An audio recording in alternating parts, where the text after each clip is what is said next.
coba, yaitu median.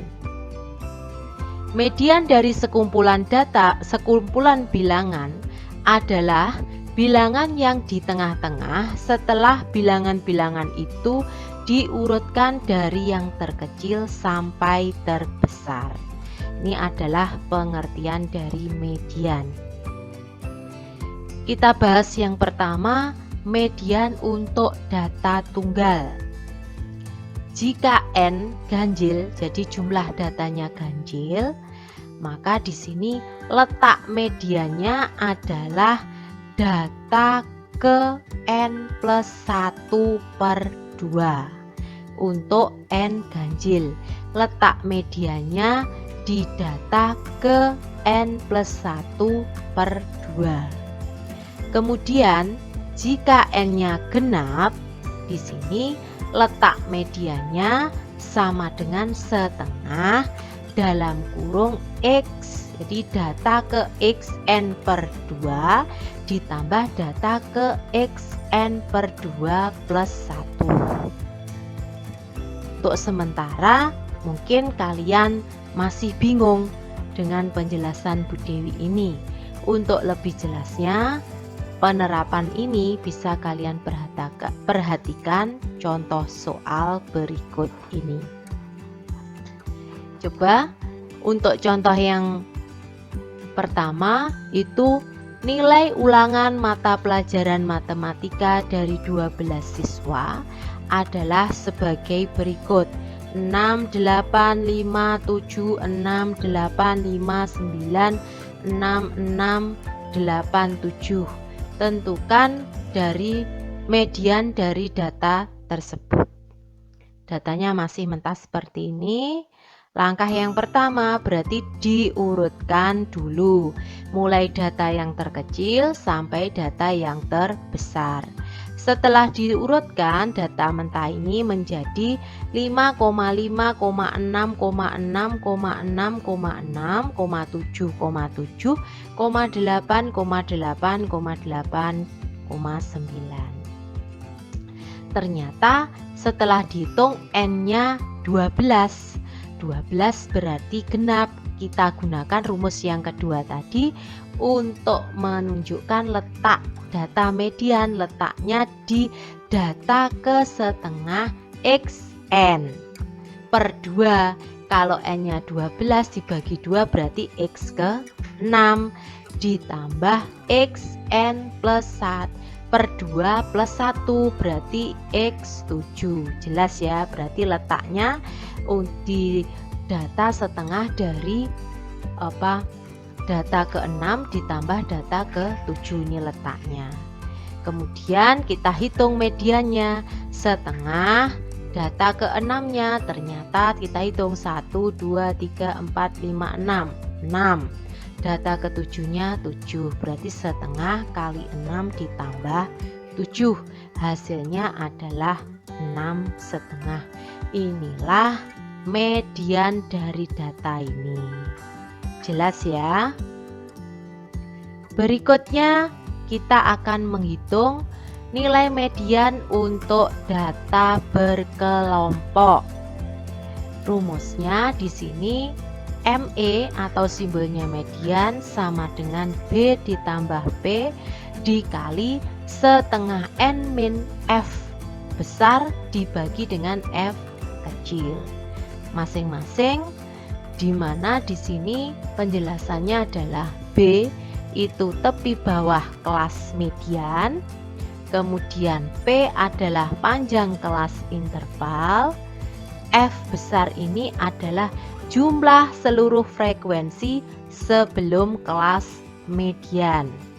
Kemudian yang F kecil adalah frekuensi kelas median. Sedangkan N ini adalah banyaknya data. Agar lebih jelas, mari kita bahas contoh soal berikut ini. Tentukan nilai median dari tabel distribusi frekuensi berikut ini. Ini tabelnya.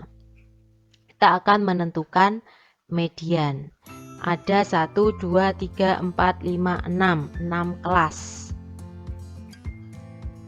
Untuk menentukan median, ini yang pertama tadi rumusnya kita ingat ya, ini ME sama dengan B ditambah P dikali setengah N dikurangi F dibagi F kecil. Setelah ini kita menentukan, jadi untuk menentukan median itu diperlukan ini nilai tengahnya, berarti setengahnya dari data. Kalau data tadi jumlahnya 50, berarti letak mediannya nanti di data ke 25. Artinya apa? Median terletak pada kelas interval keempat. Ini bisa kalian lihat tadi di soal ya. Ini, jadi mediannya itu terletak di sini pada interval 55 sampai dengan 59. Untuk menghitung median kita akan butuh B, butuh P, butuh F besar, juga butuh F kecil. Untuk setengah N nya karena datanya tadi 50 sudah dihitung. Berikutnya kita akan menentukan yaitu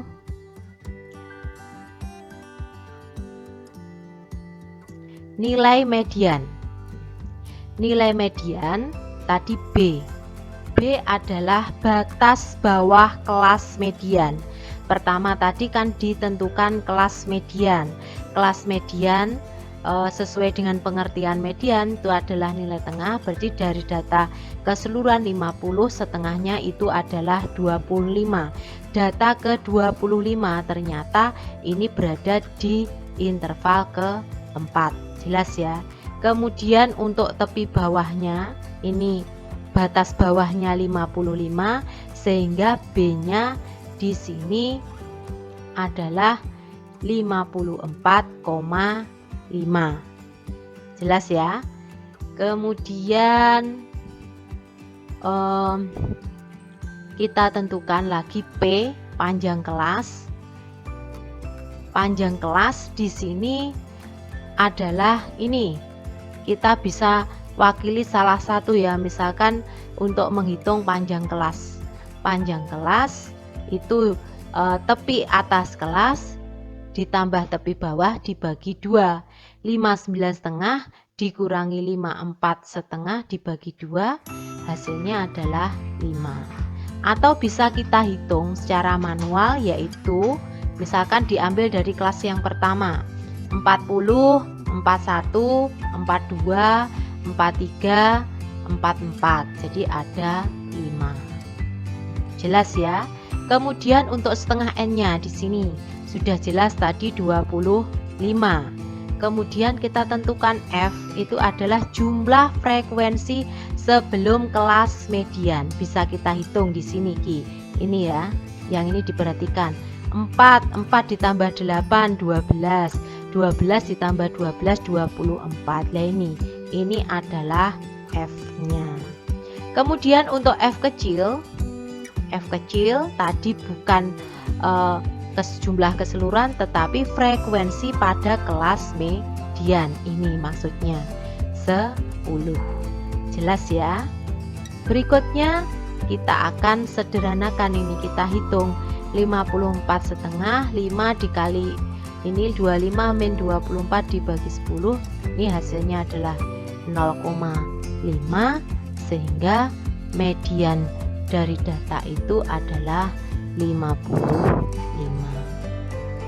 Jelas ya anak-anak?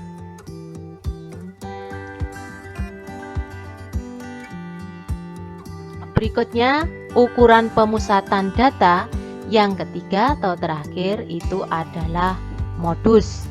Modus dari sekumpulan bilangan adalah bilangan yang paling sering muncul atau nilai yang memiliki frekuensi terbanyak. Jelas ini pengertian dari modus.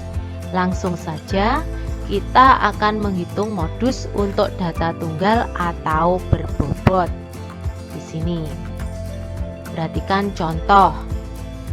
Tentukan modus dari masing-masing kumpulan bilangan di bawah ini. Bu Dewi ulangi, modus dari sekumpulan bilangan adalah bilangan yang paling sering muncul atau nilai yang memiliki frekuensi terbanyak. Ini jenis datanya data tunggal atau berbobot, sama saja menentukan modusnya ya. Langsung kita bahas di sini. Untuk soal yang pertama tadi datanya 5, 3, 5, 7, 5. Nilai yang sering muncul berarti berapa? 5, jelas. Kemudian soal yang B, 4, 3, 3, 4, 4, 7, 6, 8, 7, 7. Nilai yang sering muncul di sini adalah bilangan 4 dan 7. Ini sama, frekuensinya 3, di sini juga 3. Jadi modusnya ada 2.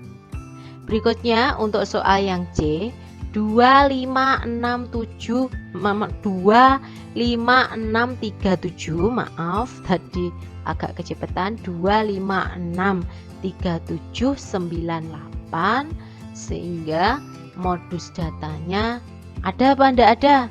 Tidak ada, karena masing-masing di sini frekuensinya 1, tidak ada yang menonjol, jadi tidak ada yang memiliki frekuensi yang lebih dari 1.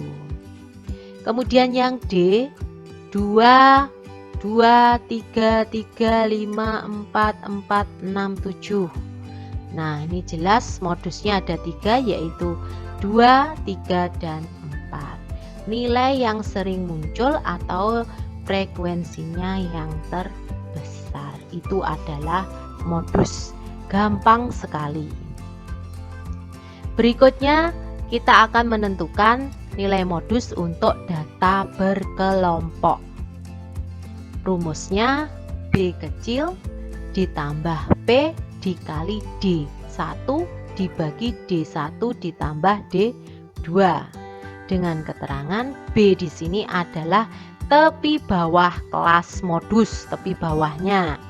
Kemudian P adalah panjang kelas interval, D itu adalah selisih frekuensi kelas modus dengan frekuensi kelas sebelumnya untuk D1, frekuensi kelas modus dengan frekuensi kelas sebelumnya, sedangkan D2 itu adalah selisih frekuensi kelas modus dengan frekuensi kelas sesudahnya. Langsung kita terapkan untuk menyelesaikan soal. Berat badan 30 orang siswa suatu kelas disajikan tabel berikut. Modus data tersebut adalah ini tabelnya. Nah, pertama nanti untuk menentukan ini berarti kita tentukan apa? Kelasnya dulu, kelas modus seperti tadi pada waktu mengerjakan data kelompok. Untuk menentukan median, modus terletak pada kelas interval ketiga. Coba diperhatikan ya. Nah, ini modus tadi cirinya adalah datanya terbanyak atau yang paling sering muncul atau dengan frekuensi yang terbesar. Ternyata F memberikan frekuensi terbesar itu terletak pada interval ketiga. Dengan ini intervalnya 51 dikurangi sampai dengan 55, maaf, 51 sampai dengan 55. Tepi bawahnya, tepi bawah kelas modus di sini berapa? 51 dikurangi setengah, 50,5. P-nya panjang kelas.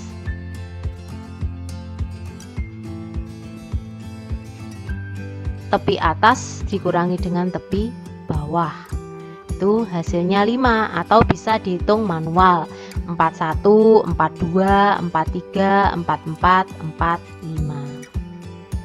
Nah, kita butuh D1. D1 tadi apa? Selisih kelas modus dengan frekuensi kelas modus dengan frekuensi sebelumnya. Berarti selisih 12 dikurangi dengan 6. Hasilnya adalah 6. Ini untuk D1. Sedangkan D2 itu adalah selisih frekuensi kelas modus dengan kelas sesudahnya. 12 dikurangi 8, hasilnya 4. Kalau sudah demikian, kita bisa menghitung modusnya. Rumusnya adalah B ditambah P dikali apa? D1 per D1 ditambah D2. B nya tadi 50,5, P nya 5, D1 6, D1 6 ditambah D2 4. Sehingga kalau dihitung modusnya ketemu 53,5. Nah, ini adalah menentukan modus dengan untuk data berkelompok. Berikutnya, agar lebih paham, kalian bisa latihan soal di bagian akhir tayangan video ini. Untuk penjelasan ukuran pemusatan data, Bu Dewi akhiri. Selamat belajar. Wassalamualaikum warahmatullahi. Demikian tadi anak-anak pembahasan mengenai ukuran pemusatan data. Untuk lebih memahamkan pemahaman kalian terhadap materi ini, kalian bisa mengerjakan kuis yang ada di akhir tayangan video ini. Seperti biasanya, setelah selesai mengerjakan, kalian bisa kirim ke kantong tugas matematika. Ruang belajar di mana saja, kapan saja, tetap enjoy dan pasti bisa. Sampai jumpa di video berikutnya. Wassalamualaikum warahmatullahi wabarakatuh.